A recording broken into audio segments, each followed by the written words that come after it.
Lady ಮಣಿದಿರೋದು ಚಾಲಕನ ಕಾಲಿಗೆ ಬಿದ್ದು ಮಹಿಳೆ ಕ್ಷಮೆ ಕೇಳಿದ್ದಾರೆ. ನನ್ನಿಂದ ತಪ್ಪಾಯಿತು ಅಂತ ಕ್ಷಮೆ ಯಾಚಿಸಿದ್ದಾರೆ. ಆಟೋ ಡ್ರೈವರ್ ಬಳಿ ದಂಪತಿ ಕ್ಷಮೆ ಯಾಚಿಸಿರೋದು. ನಿನ್ನೆ ಬೆಳ್ಳಂದೂರು ಠಾಣೆಯಲ್ಲಿ ಈ ಬಗ್ಗೆ ಎಫ್ಐಆರ್ ಕೂಡ ಆಗಿತ್ತು. ಬಿಹಾರ್ ಮೂಲದ ದಂಪತಿಯಿಂದ ಈಗ ಕ್ಷಮೆ ಯಾಚನೆಯಾಗಿದೆ. ನಿನ್ನೆ ಆಕ್ರೋಶಕ್ಕೆ ಕಾರಣ ಆಗಿದ್ದಂತಹ ಒಂದು ವಿಡಿಯೋ ಎಲ್ಲ ಕಡೆ ಸಿಕ್ಕಾಪಟ್ಟೆ ವೈರಲ್ ಆಗಿತ್ತು. ಮಹಿಳೆಯೊಬ್ಬರು ಆಟೋ ಚಾಲಕನಿಗೆ ಚಪ್ಪಲಿಯಿಂದ ಥಳಿಸೋದು, ಇದು ಆಕ್ರೋಶಕ್ಕೆ ಕಾರಣ ಆಗಿದ್ದ ವಿಚಾರ. ಈಗ ಆ ಮಹಿಳೆ ಕ್ಷಮೆ ಕೇಳಿದ್ದಾರೆ.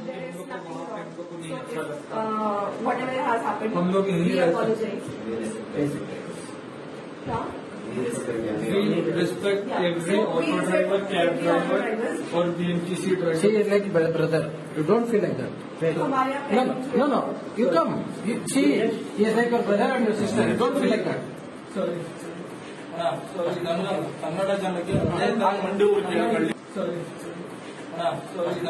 ಕನ್ನಡ ಜನಕ್ಕೆ ನಾನು ಮಂಡಿ ಊರು ಕೇಳಕಳ್ಳಿ.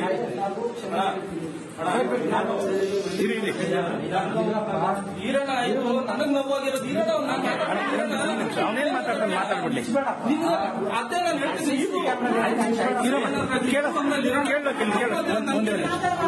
ಕೇಳೋಕೆ हम लोग अपने होम टाउन जाना नहीं पसंद करते, हम लोग को वहाँ पे हमको नहीं अच्छा लगता. हम लोग यही रहते. We respect every auto driver, cab driver, or BMTC driver. She is like brother. You don't feel like that. No. You come. She is like your brother and your sister. You don't feel like that. Sorry. Kannada ಜನಕ್ಕೆ ನಾನು ಮಂಡಿ ಊರು ಕೇಳಕಳ್ಳಿ. ಸಾರಿ ಕನ್ನಡ ಜನಕ್ಕೆ ನಾನು ಮಂಡಿ ಊರು ಕೇಳಕಳ್ಳಿ.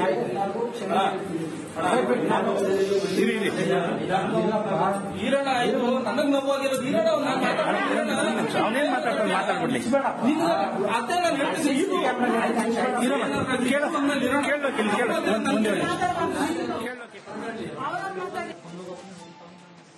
ನೋಡಿ, auto ಚಾಲಕನ ವಿರುದ್ಧ ನಿನ್ನೆ ಈ ಮಹಿಳೆ, ಈ ಕಡೆ ತಾವೇನು ದೃಶ್ಯಗಳಲ್ಲಿ ಗಮನಿಸ್ತಾ ಇದ್ದೀರಿ, ಚಪ್ಪಲಿಯಿಂದ ಹಲ್ಲೆಯನ್ನ ಮಾಡಿದ್ದು ಆಕ್ರೋಶಕ್ಕೆ ಕಾರಣ ಆಗಿತ್ತು.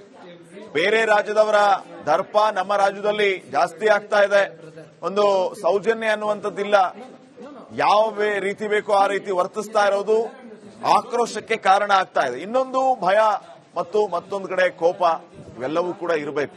ಆದ್ರೆ ಈ ವಿಚಾರಕ್ಕೆ ಬಂದ್ರೆ ನಾವು ಗಮನಿಸ್ತಾ ಇದ್ದೀವಿ, ಈ ಮಹಿಳೆ ಬೇರೆ ರಾಜ್ಯದಿಂದ ಬಂದು ನಮ್ಮ ರಾಜ್ಯದವರ ಮೇಲೆ ಹಲ್ಲೆ ಮಾಡಿದ್ರೆ ನಾವು ಸುಮ್ಮನಿರ್ತೀವಾ ಅನ್ನುವಂತ ಆಕ್ರೋಶವನ್ನ ಆಟೋ ಚಾಲಕರು ವ್ಯಕ್ತಪಡಿಸಿದ್ರು. ಆದ್ರೂ ಕೂಡ ಆ ಆಟೋ ಚಾಲಕ ಸೌಜನ್ಯದಿಂದಲೇ ಮಾತಾಡ್ತಾರೆ. ಸೌಜನ್ಯದಿಂದ ಮಾತಾಡೋದು ಬಿಟ್ಟು ಪ್ರತಿಯಾಗಿ ಈ ರೀತಿ ಚಪ್ಪಲಿಯಿಂದಾನೇ ಹೊಡೆಯೋದಕ್ಕೆ ಮುಂದಾಗಿದ್ದು, ಹೊಡೆದಿದ್ದು ಇಡೀ ರಾಜ್ಯದಲ್ಲಿ ಆಕ್ರೋಶಕ್ಕೆ ಕಾರಣ ಆಗಿತ್ತು. ಬೆಂಗಳೂರಿನಲ್ಲಿ ಆಟೋ ಚಾಲಕರು ವಿರುದ್ಧ ಸಿಡಿದೆದ್ದಿದ್ರು. ಇಂಥವರ ವಿರುದ್ಧ ಕ್ರಮ ಆಗಲೇಬೇಕು ಅಂತ ಆಗ್ರಹಿಸಿ ನಿನ್ನೆ ಕಂಪ್ಲೇಂಟ್ ಕೂಡ ಕೊಟ್ಟಿದ್ದು, ಎಫ್ಐಆರ್ ಕೂಡ ಆಗಿತ್ತು. ಈಗ ಆ ಮಹಿಳೆ ಕ್ಷಮೆ ಕೇಳಿರೋದು. ಈ ಕಡೆ ದೃಶ್ಯಗಳಲ್ಲಿ ತಾವೇನು ಗಮನಿಸ್ತಾ ಇದ್ದೀರಿ, ಗಂಡ ಹೆಂಡತಿ ಇಬ್ರು ಬಂದು ಆಟೋ ಚಾಲಕರ ಮುಂದೆ ಮಂಡಿ ಊರಿದ್ದಾರೆ, ಕ್ಷಮೆ ಕೇಳಿದ್ದಾರೆ. ನಮ್ಮಿಂದ ತಪ್ಪಾಯಿತು ಅಂತ ಕೇಳಿಕೊಂಡಿದ್ದಾರೆ. ಆದ್ರೆ ಇಷ್ಟಕ್ಕೆ ಸಾಕ? ಯಾಕೆಂತಂದ್ರೆ ಈ ರೀತಿಯ ಘಟನೆಗಳು ಮತ್ತೆ ಮತ್ತೆ ಮರುಕಳಿಸ್ತಾ ಇರುವಂತದ್ದು, ಇದು ಆಗಬಾರದು. ಇವ್ರು ಎಷ್ಟು ದಿಮಾಕು, ಎಷ್ಟು ಸೊಕ್ಕು. ಲೇಡಿ ಮಣಿದಿರೋದು ಚಾಲಕನ ಕಾಲಿಗೆ ಬಿದ್ದು ಮಹಿಳೆ ಕ್ಷಮೆ ಕೇಳಿದ್ದಾರೆ. ನನ್ನಿಂದ ತಪ್ಪಾಯಿತು ಅಂತ ಕ್ಷಮೆ ಯಾಚಿಸಿದ್ದಾರೆ. ಆಟೋ ಡ್ರೈವರ್ ಬಳಿ ದಂಪತಿ ಕ್ಷಮೆ ಯಾಚಿಸಿರೋದು. ನಿನ್ನೆ ಬೆಳ್ಳಂದೂರು ಠಾಣೆಯಲ್ಲಿ ಈ ಬಗ್ಗೆ ಎಫ್ಐಆರ್ ಕೂಡ ಆಗಿತ್ತು. ಬಿಹಾರ್ ಮೂಲದ ದಂಪತಿಯಿಂದ ಈಗ ಕ್ಷಮೆ ಯಾಚನೆಯಾಗಿದೆ. ನಿನ್ನೆ ಆಕ್ರೋಶಕ್ಕೆ ಕಾರಣ ಆಗಿದ್ದಂತಹ ಒಂದು ವಿಡಿಯೋ ಎಲ್ಲ ಕಡೆ ಸಿಕ್ಕಾಪಟ್ಟೆ ವೈರಲ್ ಆಗಿತ್ತು. ಮಹಿಳೆಯೊಬ್ಬರು ಆಟೋ ಚಾಲಕನಿಗೆ ಚಪ್ಪಲಿಯಿಂದ ಥಳಿಸೋದು, ಇದು ಆಕ್ರೋಶಕ್ಕೆ ಕಾರಣ ಆಗಿದ್ದ ವಿಚಾರ. ಈಗ ಆ ಮಹಿಳೆ ಕ್ಷಮೆ ಕೇಳಿದ್ದಾರೆ. हम लोग यही रहते. We respect every auto driver, cab driver, or BMTC driver. She is like brother. You don't feel like that. No. You come. She is like your brother and your sister. You don't feel like that. Sorry. Kannada ಜನಕ್ಕೆ ನಾನು ಮಂಡಿ ಊರು ಕೇಳಕಳ್ಳಿ. ಸಾರಿ ಕನ್ನಡ ಜನಕ್ಕೆ ನಾನು ಮಂಡಿ ಊರು ಕೇಳಕಳ್ಳಿ. ಇರಿ ಇರಿ ಈರಣ್ಣ ಆಯ್ತು ನನಗ್ ನೋವಾಗಿರೋದು ಈರಣ್ಣ ಅವನೇನ್ ಮಾತಾಡ್ತಾನೆ ಮಾತಾಡ್ಬಿಡ್ಲಿ ಅದೇ ನಾನು ಹೇಳ್ತೀನಿ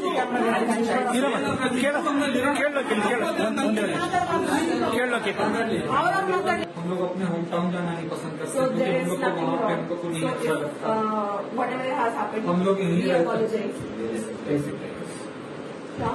We respect every auto driver, cab driver or BMTC driver. She is like my brother. You don't feel like that. No. You come. She is like your brother and your sister. You don't feel like that. Sorry. ನನ್ನ ಕನ್ನಡ ಜನಕ್ಕೆ ನಾನು ಮಂಡಿ ಊರು ಕೇಳ್ಕೊಳ್ಳಿ Sorry. ನನ್ನ ಕನ್ನಡ ಜನಕ್ಕೆ ನಾನು ಮಂಡಿ ಊರು ಕೇಳ್ಕೊಳ್ಳಿ ಇರಿ ಇರಿ ಈರಣ್ಣ ಆಯ್ತು ನನಗ್ ನೋವಾಗಿರೋದು ಈರಣ್ಣ ಅವನೇನ್ ಮಾತಾಡ್ತಾನೆ ಮಾತಾಡ್ಬಿಡ್ಲಿ ಅದೇ ನಾನು ಹೇಳ್ತೀನಿ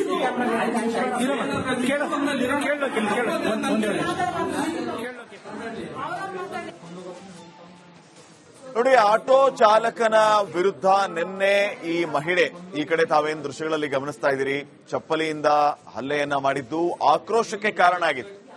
ಬೇರೆ ರಾಜ್ಯದವರ ದರ್ಪ ನಮ್ಮ ರಾಜ್ಯದಲ್ಲಿ ಜಾಸ್ತಿ ಆಗ್ತಾ ಇದೆ. ಒಂದು ಸೌಜನ್ಯ ಅನ್ನುವಂಥದ್ದಿಲ್ಲ. ಯಾವ ರೀತಿ ಬೇಕೋ ಆ ರೀತಿ ವರ್ತಿಸ್ತಾ ಇರೋದು ಆಕ್ರೋಶಕ್ಕೆ ಕಾರಣ ಆಗ್ತಾ ಇದೆ. ಇನ್ನೊಂದು ಭಯ ಮತ್ತು ಮತ್ತೊಂದು ಕಡೆ ಕೋಪ ಇವೆಲ್ಲವೂ ಕೂಡ ಇರಬೇಕು. ಆದ್ರೆ ಈ ವಿಚಾರಕ್ಕೆ ಬಂದ್ರೆ ನಾವು ಗಮನಿಸ್ತಾ ಇದ್ದೀವಿ, ಈ ಮಹಿಳೆ ಬೇರೆ ರಾಜ್ಯದಿಂದ ಬಂದು ನಮ್ಮ ರಾಜ್ಯದವರ ಮೇಲೆ ಹಲ್ಲೆ ಮಾಡಿದ್ರೆ ನಾವು ಸುಮ್ಮನಿರ್ತೀವಾ ಅನ್ನುವಂತ ಆಕ್ರೋಶವನ್ನ ಆಟೋ ಚಾಲಕರು ವ್ಯಕ್ತಪಡಿಸಿದ್ರು. ಆದ್ರೂ ಕೂಡ ಆ ಆಟೋ ಚಾಲಕ ಸೌಜನ್ಯದಿಂದಲೇ ಮಾತಾಡ್ತಾರೆ. ಸೌಜನ್ಯದಿಂದ ಮಾತಾಡೋದು ಬಿಟ್ಟು ಪ್ರತಿಯಾಗಿ ಈ ರೀತಿ ಚಪ್ಪಲಿಯಿಂದಾನೇ ಹೊಡೆಯೋದಕ್ಕೆ ಮುಂದಾಗಿದ್ದು, ಹೊಡೆದಿದ್ದು ಇಡೀ ರಾಜ್ಯದಲ್ಲಿ ಆಕ್ರೋಶಕ್ಕೆ ಕಾರಣ ಆಗಿತ್ತು. ಬೆಂಗಳೂರಿನಲ್ಲಿ ಆಟೋ ಚಾಲಕರು ವಿರುದ್ಧ ಸಿಡಿದೆದ್ದಿದ್ರು. ಇಂಥವರ ವಿರುದ್ಧ ಕ್ರಮ ಆಗಲೇಬೇಕು ಅಂತ ಆಗ್ರಹಿಸಿ ನಿನ್ನೆ ಕಂಪ್ಲೇಂಟ್ ಕೂಡ ಕೊಟ್ಟಿದ್ದು, ಎಫ್ಐಆರ್ ಕೂಡ ಆಗಿತ್ತು. ಈಗ ಆ ಮಹಿಳೆ ಕ್ಷಮೆ ಕೇಳಿರೋದು. ಈ ಕಡೆ ದೃಶ್ಯಗಳಲ್ಲಿ ತಾವೇನು ಗಮನಿಸ್ತಾ ಇದ್ದೀರಿ, ಗಂಡ ಹೆಂಡತಿ ಇಬ್ರು ಬಂದು ಆಟೋ ಚಾಲಕರ ಮುಂದೆ ಮಂಡಿ ಊರಿದ್ದಾರೆ, ಕ್ಷಮೆ ಕೇಳಿದ್ದಾರೆ, ನಮ್ಮಿಂದ ತಪ್ಪಾಯಿತು ಅಂತ ಕೇಳಿಕೊಂಡಿದ್ದಾರೆ. ಆದ್ರೆ ಇಷ್ಟಕ್ಕೆ ಸಾಕ? ಯಾಕೆಂತಂದ್ರೆ ಈ ರೀತಿಯ ಘಟನೆಗಳು ಮತ್ತೆ ಮತ್ತೆ ಮರುಕಳಿಸ್ತಾ ಇರುವಂತದ್ದು ಇದು ಆಗಬಾರದು. ಇವರು ಎಷ್ಟು ದಿಮಾಕು, ಎಷ್ಟು ಸೊಕ್ಕು ಲೇಡಿ ಮಣಿದಿರೋದು. ಚಾಲಕನ ಕಾಲಿಗೆ ಬಿದ್ದು ಮಹಿಳೆ ಕ್ಷಮೆ ಕೇಳಿದ್ದಾರೆ, ನನ್ನಿಂದ ತಪ್ಪಾಯಿತು ಅಂತ ಕ್ಷಮೆ ಯಾಚಿಸಿದ್ದಾರೆ. ಆಟೋ ಡ್ರೈವರ್ ಬಳಿ ದಂಪತಿ ಕ್ಷಮೆ ಯಾಚಿಸಿರೋದು. ನಿನ್ನೆ ಬೆಳ್ಳಂದೂರು ಠಾಣೆಯಲ್ಲಿ ಈ ಬಗ್ಗೆ ಎಫ್ಐಆರ್ ಕೂಡ ಆಗಿತ್ತು. ಬಿಹಾರ್ ಮೂಲದ ದಂಪತಿಯಿಂದ ಈಗ ಕ್ಷಮೆ ಯಾಚನೆಯಾಗಿದೆ.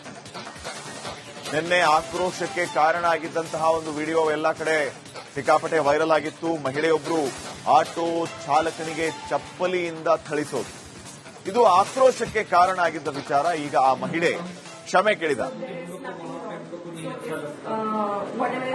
हम लोग यहीं रहते We respect every auto driver, cab driver or BMTC driver. She is like my brother. You don't feel like that. No. You come. She is like your brother and your sister. You don't feel like that.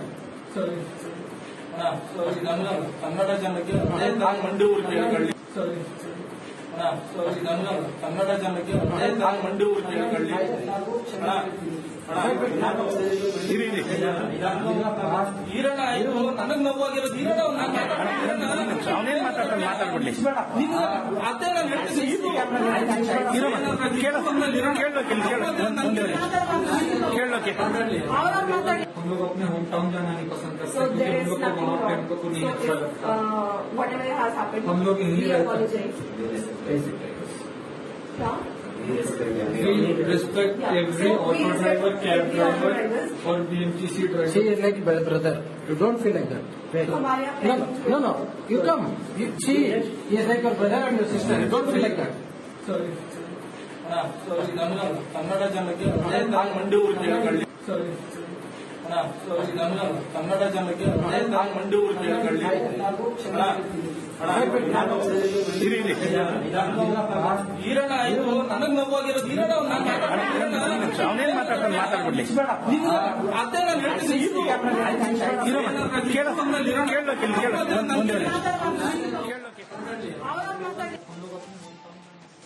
ನೋಡಿ, auto ಚಾಲಕನ ವಿರುದ್ಧ ನಿನ್ನೆ ಈ ಮಹಿಳೆ, ಈ ಕಡೆ ತಾವೇನು ದೃಶ್ಯಗಳಲ್ಲಿ ಗಮನಿಸ್ತಾ ಇದ್ದೀರಿ, ಚಪ್ಪಲಿಯಿಂದ ಹಲ್ಲೆಯನ್ನ ಮಾಡಿದ್ದು ಆಕ್ರೋಶಕ್ಕೆ ಕಾರಣ ಆಗಿತ್ತು. ಬೇರೆ ರಾಜ್ಯದವರ ದರ್ಪ ನಮ್ಮ ರಾಜ್ಯದಲ್ಲಿ ಜಾಸ್ತಿ ಆಗ್ತಾ ಇದೆ. ಒಂದು ಸೌಜನ್ಯ ಅನ್ನುವಂಥದ್ದಿಲ್ಲ. ಯಾವ ರೀತಿ ಬೇಕೋ ಆ ರೀತಿ ವರ್ತಿಸ್ತಾ ಇರೋದು ಆಕ್ರೋಶಕ್ಕೆ ಕಾರಣ ಆಗ್ತಾ ಇದೆ. ಇನ್ನೊಂದು ಭಯ ಮತ್ತು ಮತ್ತೊಂದು ಕಡೆ ಕೋಪ, ಇವೆಲ್ಲವೂ ಕೂಡ ಇರಬೇಕು. ಆದ್ರೆ ಈ ವಿಚಾರಕ್ಕೆ ಬಂದ್ರೆ ನಾವು ಗಮನಿಸ್ತಾ ಇದ್ದೀವಿ, ಈ ಮಹಿಳೆ ಬೇರೆ ರಾಜ್ಯದಿಂದ ಬಂದು ನಮ್ಮ ರಾಜ್ಯದವರ ಮೇಲೆ ಹಲ್ಲೆ ಮಾಡಿದ್ರೆ ನಾವು ಸುಮ್ಮನಿರ್ತೀವ ಅನ್ನುವಂತ ಆಕ್ರೋಶವನ್ನ ಆಟೋ ಚಾಲಕರು ವ್ಯಕ್ತಪಡಿಸಿದ್ರು. ಆದ್ರೂ ಕೂಡ ಆ ಆಟೋ ಚಾಲಕ ಸೌಜನ್ಯದಿಂದಲೇ ಮಾತಾಡ್ತಾರೆ. ಸೌಜನ್ಯದಿಂದ ಮಾತಾಡೋದು ಬಿಟ್ಟು ಪ್ರತಿಯಾಗಿ ಈ ರೀತಿ ಚಪ್ಪಲಿಯಿಂದಾನೇ ಹೊಡೆಯೋದಕ್ಕೆ ಮುಂದಾಗಿದ್ದು, ಹೊಡೆದಿದ್ದು ಇಡೀ ರಾಜ್ಯದಲ್ಲಿ ಆಕ್ರೋಶಕ್ಕೆ ಕಾರಣ ಆಗಿತ್ತು. ಬೆಂಗಳೂರಿನಲ್ಲಿ ಆಟೋ ಚಾಲಕರು ವಿರುದ್ಧ ಸಿಡಿದೆದ್ದಿದ್ರು. ಇಂಥವರ ವಿರುದ್ಧ ಕ್ರಮ ಆಗಲೇಬೇಕು ಅಂತ ಆಗ್ರಹಿಸಿ ನಿನ್ನೆ ಕಂಪ್ಲೇಂಟ್ ಕೂಡ ಕೊಟ್ಟಿದ್ದು, ಎಫ್ಐಆರ್ ಕೂಡ ಆಗಿತ್ತು. ಈಗ ಆ ಮಹಿಳೆ ಕ್ಷಮೆ ಕೇಳಿರೋದು. ಈ ಕಡೆ ದೃಶ್ಯಗಳಲ್ಲಿ ತಾವೇನು ಗಮನಿಸ್ತಾ ಇದ್ದೀರಿ, ಗಂಡ ಹೆಂಡತಿ ಇಬ್ರು ಬಂದು ಆಟೋ ಚಾಲಕರ ಮುಂದೆ ಮಂಡಿ ಊರಿದ್ದಾರೆ, ಕ್ಷಮೆ ಕೇಳಿದ್ದಾರೆ, ನಮ್ಮಿಂದ ತಪ್ಪಾಯಿತು ಅಂತ ಕೇಳಿಕೊಂಡಿದ್ದಾರೆ. ಆದ್ರೆ ಇಷ್ಟಕ್ಕೆ ಸಾಕ? ಯಾಕೆಂತಂದ್ರೆ ಈ ರೀತಿಯ ಘಟನೆಗಳು ಮತ್ತೆ ಮತ್ತೆ ಮರುಕಳಿಸ್ತಾ ಇರುವಂತದ್ದು ಇದು ಆಗಬಾರದು. ಇವ್ರು ಎಷ್ಟು ದಿಮಾಕ್